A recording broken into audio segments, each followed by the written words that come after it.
Kericuhan terjadi saat ratusan mahasiswa yang tergabung dalam Badan Eksekutif Mahasiswa Seluruh Indonesia (BMSI) menggelar aksi di Jalan Medan Merdeka Selatan Sabtu sore.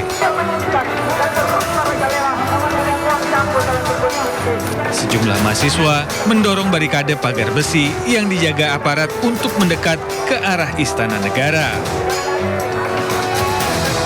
Situasi memanas saat aparat memadamkan ban yang dibakar peserta aksi hingga terjadi saling dorong dan pelemparan benda. Dalam aksi ini, mahasiswa mendorong pemerintah meningkatkan prioritas di sektor pendidikan termasuk akses dan kualitas. Mahasiswa juga meminta evaluasi program makan bergizi gratis agar lebih tepat sasaran. Sementara itu, arus lalu lintas di Jalan Merdeka Selatan sempat dialihkan. Dari Jakarta, Rani Sanjaya, iNews melaporkan.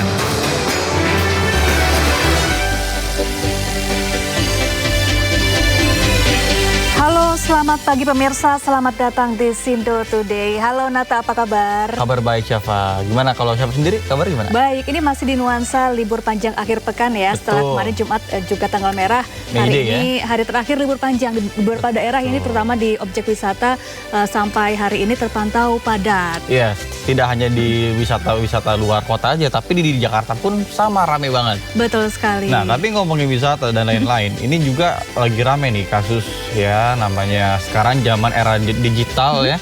Semuanya tuh serba harus viral, semuanya juga harus live streaming dan lain-lain. Ini ada juga orang yang memanfaatkan sosial media, itu misalnya kayak live gitu. Kalau misalnya kita kan kadang live TikTok itu kan untuk mengedukasi, memberikan point of view gimana sih di balik layar seorang presenter lagi siaran itu seperti apa. Ada yang disalahgunakan ya, tapi ada juga yang salah menggunakan. Contohnya kayak misalnya dengan memancing hasrat para kaum pria untuk mendapatkan saweran atau gift. Jadi semakin di gift banyak, makin berani. Muatan pornografi begitu ya, tentu sangat melanggar undang-undang pornografi dan juga melanggar norma sosial yang ada gitu ya.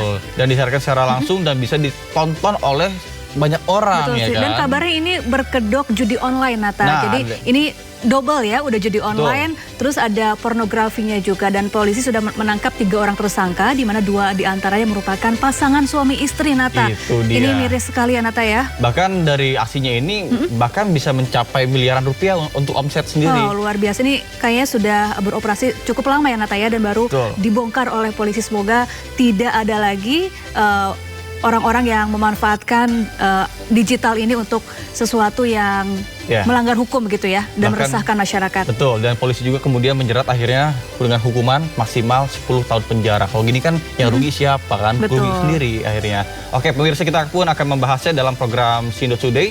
Program akan menghadirkan informasi-informasi terhangat hari ini bersama saya, Nata Arman. Dan saya, Syafaati Suryo.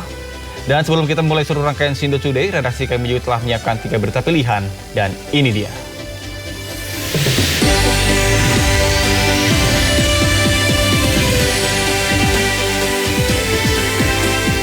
Seorang perempuan di Tangerang Selatan, Banten meraup omset miliaran rupiah dari aksi live pornografi dan judi online.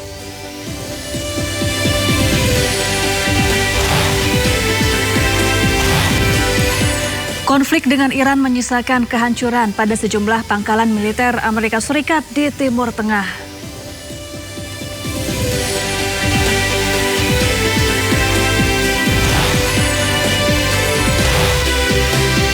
Aksi damai memperingati kembalinya Papua ke pangkalan NKRI pada 1 Mei 2026 diperingati ribuan warga di Nabire dan Mimika.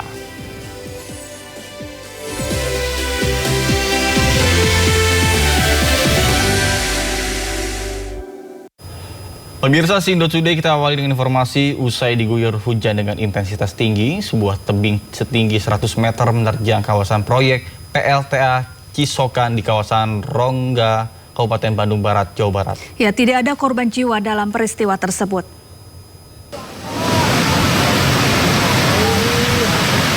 Allahu Akbar, Allahu Akbar, Allahu Akbar, Allahu Akbar.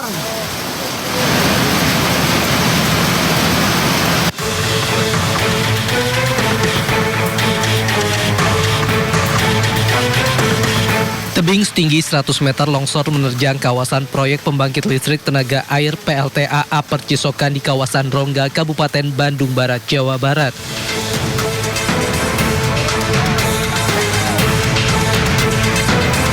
Peristiwa yang terjadi pada 1 Mei 2026 ini tidak menimbulkan korban jiwa karena bertepatan dengan hari buruh sehingga ratusan pekerja proyek tengah libur.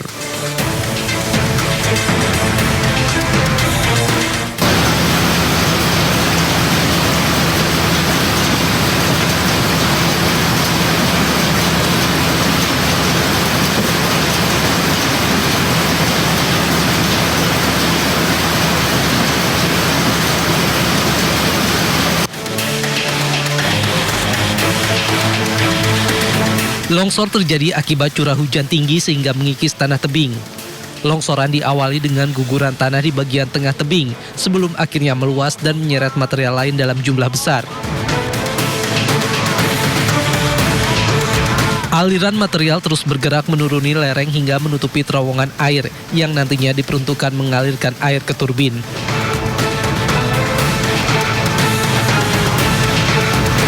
Setelah terjadi longsor di areal Upper Cisokan.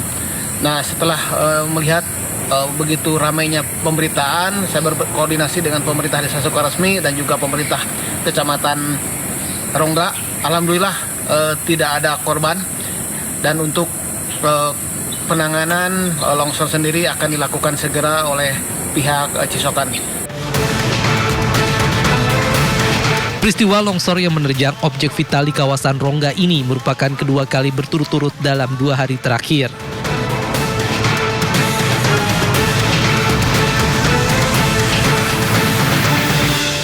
Pemirsa, bengkel las dan sebuah rumah di Grogol, Petamburan, Jakarta Barat ludes terbakar. Diduga kebakaran akibat konsleting listrik di bengkel las.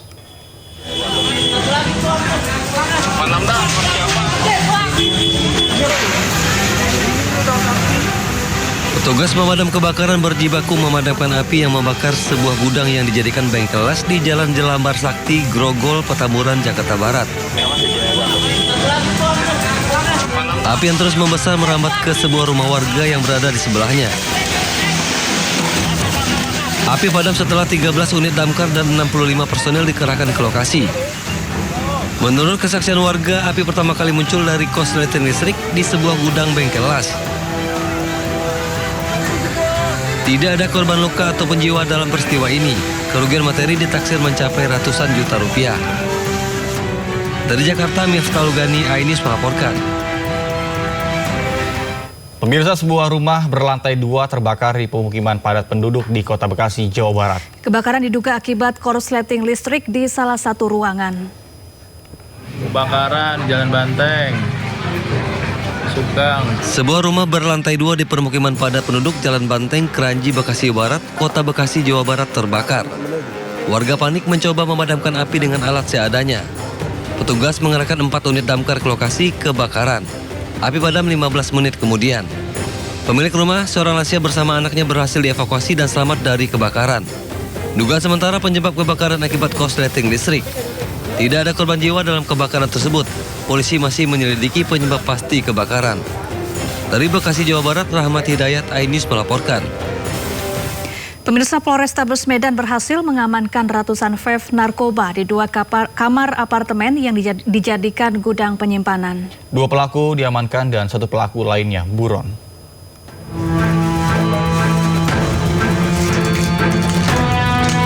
Inilah situasi saat polisi menggerebek 2 kamar di lantai 8 dan 9 sebuah apartemen di Jalan Kolam, Kecamatan Medan Area, Kota Medan. Dalam penggerebekan, polisi berhasil mengamankan ratusan vape narkoba dengan beragam jenis di apartemen yang sengaja disewa untuk dijadikan sebagai gudang penyimpanan.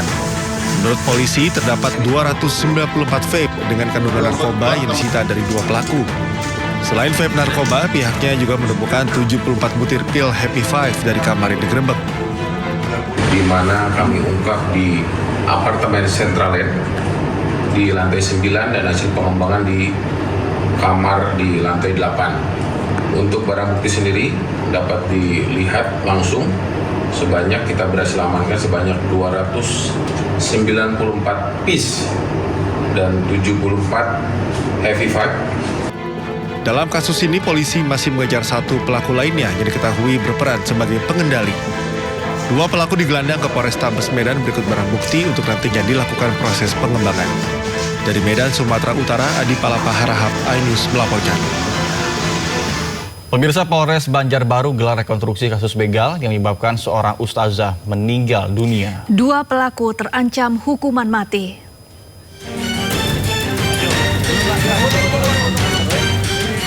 Polres Banjarbaru menggelar rekonstruksi kasus begal yang menyebabkan seorang ustazah meninggal dunia dan jasadnya ditemukan di semak belukar pada Kamis malam kemarin di Sungai Ulun, Kota Banjarbaru, Kalimantan Selatan. Sebanyak 50 adegan diperagakan oleh kedua tersangka yang berinisial AS berusia 40 tahun dan MF 43 tahun. Dalam rekonstruksi ini terungkap kedua pelaku kerap melihat korban pulang kerja melewati jalan ini. Keduanya bersembunyi dalam semak belukar. Setelah korban melintas, salah seorang pelaku langsung memukulkan balok kayu ke bagian kepala korban. Saat korban tak sadarkan diri, kedua pelaku segera mencari barang berharga di dalam tas korban.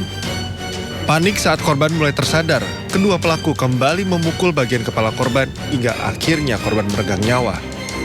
Menurut polisi, keduanya nekat melakukan aksi keji itu lantaran salah satu pelaku tidak memiliki uang untuk membayar sekolah anaknya yang ada di Pulau Jawa.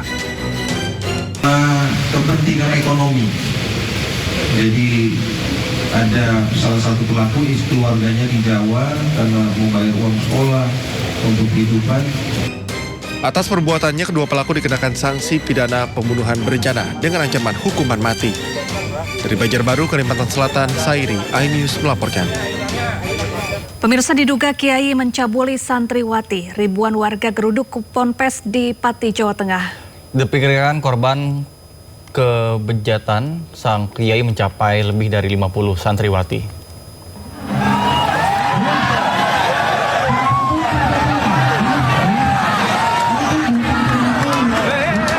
Ribuan warga menggeruduk sebuah pondok pesantren putri di Desa Telogosari, Kecamatan Telogowungu, Kabupaten Pati, Jawa Tengah.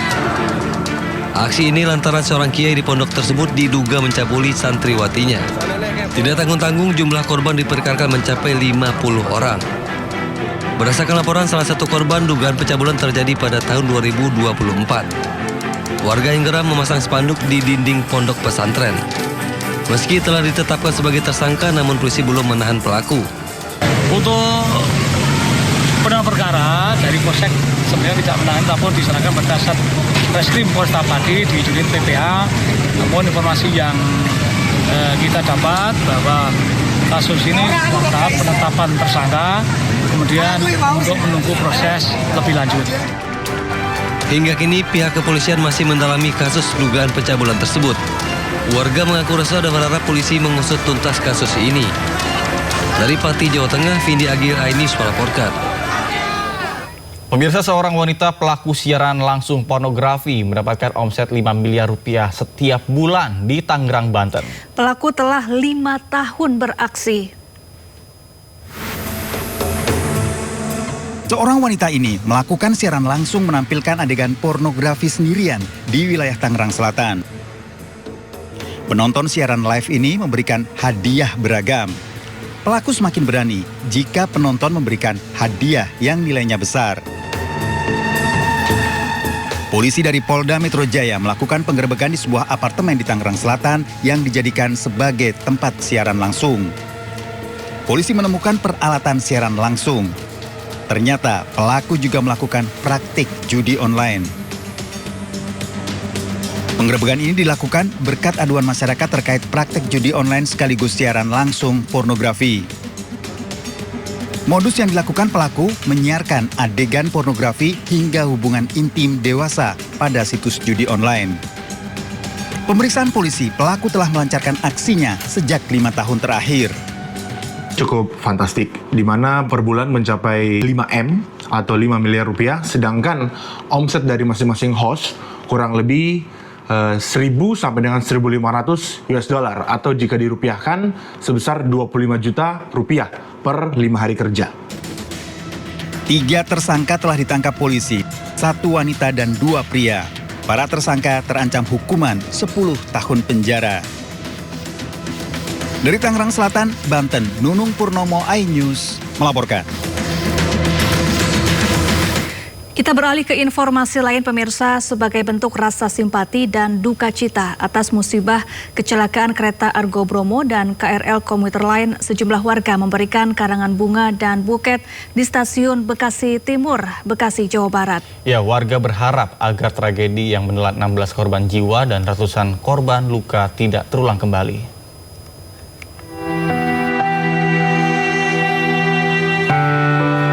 Karangan bunga serta taburan bunga terlihat memenuhi sejumlah titik di area stasiun Bekasi Timur, Bekasi, Jawa Barat. Warga yang datang tidak hanya dari sekitar lokasi, namun juga dari berbagai wilayah lain. Mereka sengaja datang untuk menyampaikan rasa duka mendalam serta memanjatkan doa bagi para korban. Aksi tabur bunga ini menjadi simbol rasa simpatik pada duka sekaligus bentuk solidaritas masyarakat terhadap para korban dan keluarga yang ditinggalkan. Saya setiap hari melihat orang pada naik kereta, biarpun cuma lewat berita. Sampai sebegitunya mereka mencari uang. Apalagi korbannya wanita semua ya, Pak? Wanita semua, pejuang-pejuang rupiah, mencari nafkah.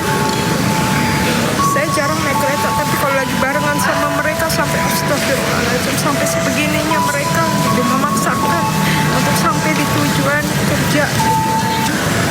Ini sebagai penghargaan buat para korban. Insya Allah, Husnul Khotimah, mereka adalah perempuan hebat. Dan terakhir update itu sudah ada 16 orang dan saya berharap tidak ada lagi korban-korban selanjutnya. Aksi simpati ini diharapkan dapat menjadi penguat bagi keluarga korban serta pengingat akan pentingnya keselamatan dalam transportasi publik. Dari Bekasi, Jawa Barat, Rahmat Hidayat, iNews melaporkan. Pemirsa, kecelakaan maut yang melibatkan KRL dan kereta jarak jauh di Bekasi terus diselidiki. Fakta baru terungkap, sopir taksi yang diduga menjadi pemicu ternyata baru menjalani pelatihan selama 1 hari.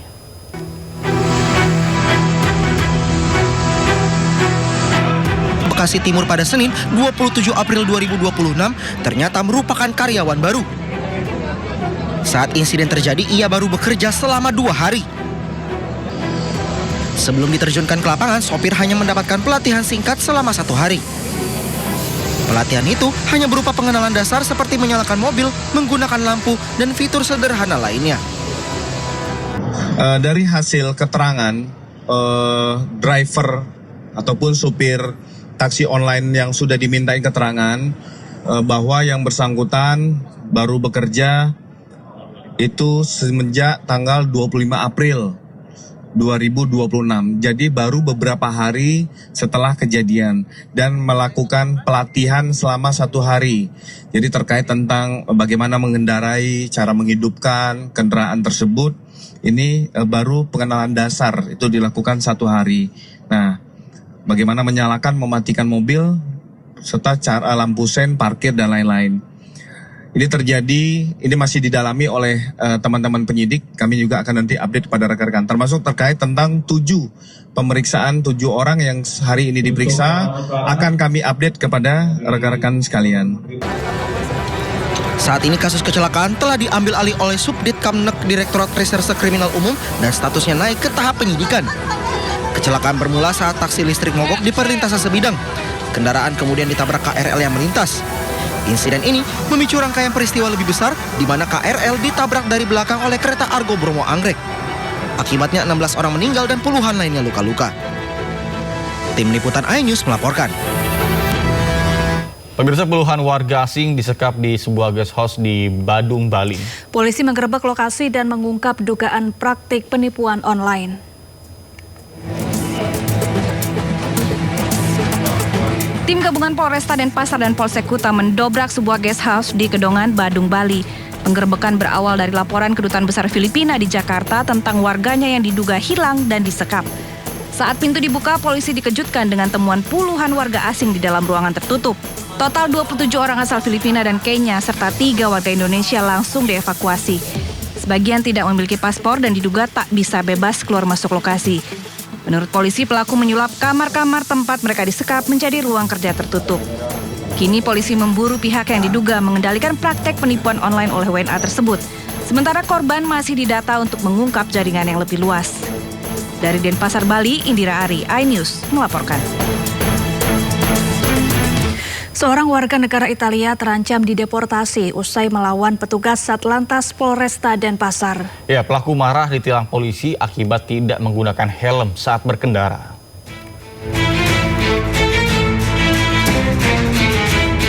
Seorang warga negara Italia melawan petugas kepolisian saat ditilang di simpang Jalan Gunung Agung Denpasar, Bali. Pelaku melanggar lalu lintas tanpa menggunakan helm saat berkendara sepeda motor.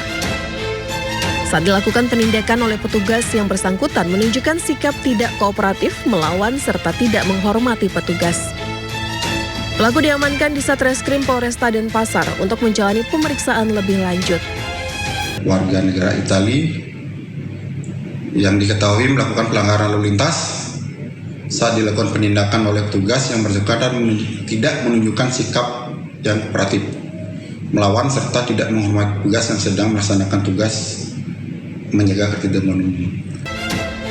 Petugas juga berkoordinasi dengan keimigrasian untuk menentukan sanksi yang akan diberikan, termasuk diantaranya kemungkinan deportasi ke negara asalnya. Dari Denpasar, Bali, Indira Ari, iNews melaporkan. Pemirsa, viral di Badung, Bali, 2 polisi lalu lintas diduga meminta uang saat menilang turis asing. Ya, keduanya kini masih diperiksa intensif dan akan disanksi tegas jika terbukti.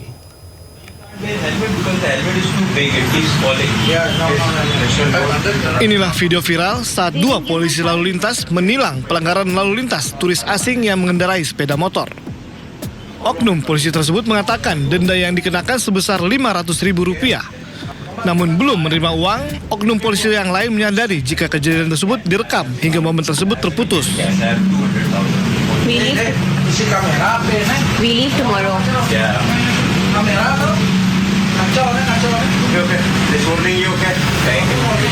Thank you so much.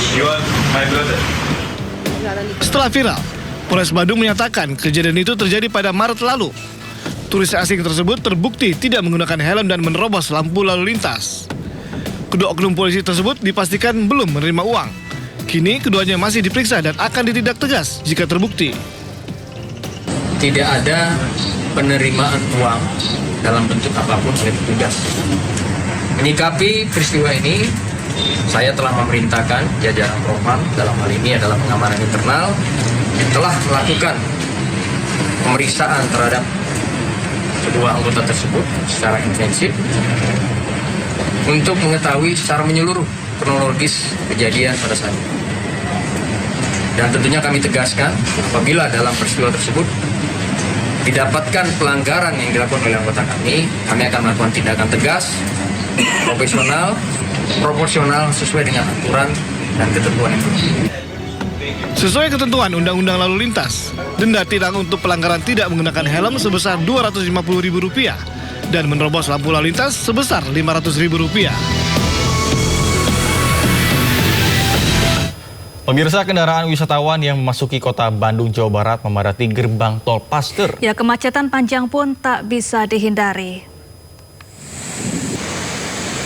Kepadatan arus lalu lintas mulai terjadi dari gerbang tol Paster hingga menuju pusat kota Bandung. Antrean panjang kendaraan didominasi oleh kendaraan pribadi berplat nomor Jakarta dan Bandung Raya. Sementara itu kondisi arus lalu lintas di kota Bandung padat, terutama di lokasi kuliner dan objek wisata.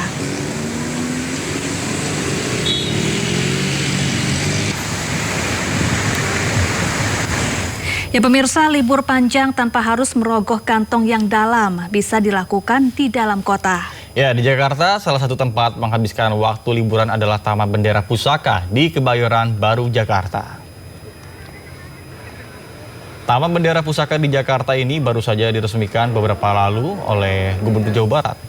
Berdiri di atas lahan seluas 5,6 hektar, taman ini merupakan penggabungan 3 taman yang sudah ada sebelumnya, yaitu Taman Ayodhya, Taman Langsat, dan Taman Leser. Dan juga kawasan Taman Bendera Pusaka pun beroperasi 24 jam dan menyediakan sejumlah fasilitas seperti olahraga dan kolam.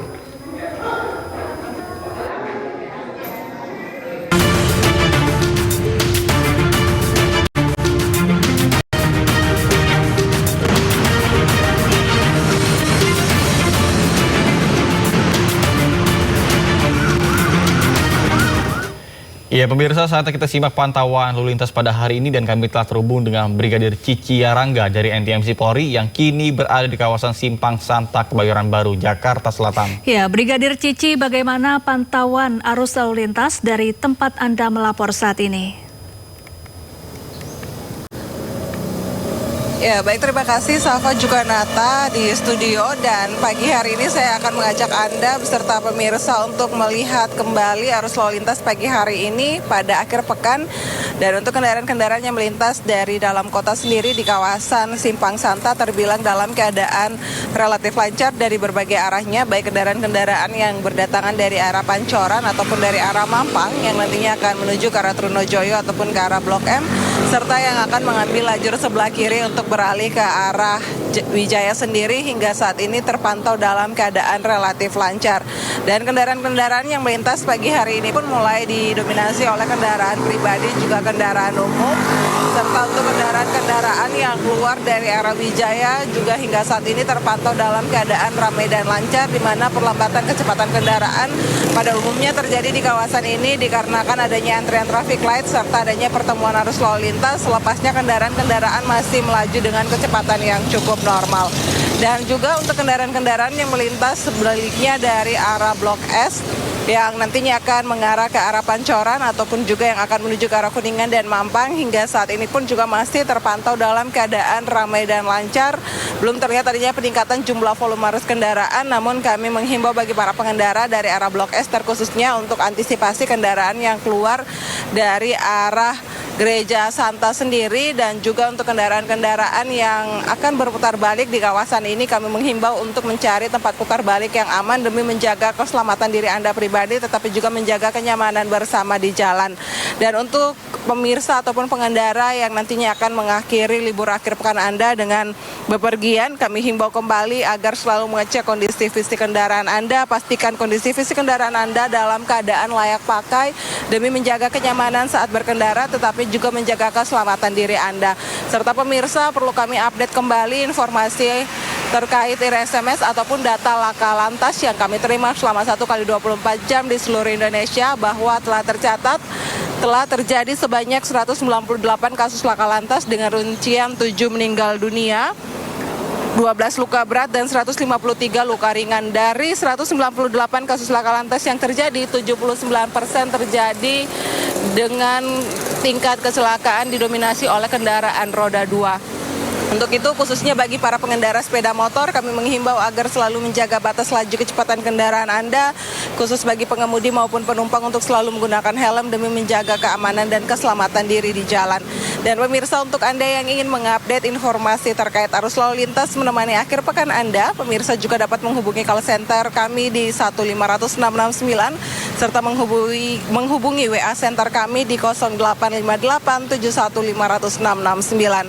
Nata dan Safa, demikian informasi lalu lintas yang dapat kami bagikan pada pagi hari ini. Semoga bermanfaat bagi masyarakat dan silakan kembali ke Anda di studio. Ya, terima kasih Brigadir Cici Yarangga atas laporannya dari kawasan Simpang Santa, Jakarta Selatan, dan selamat bertugas kembali dan salam presisi.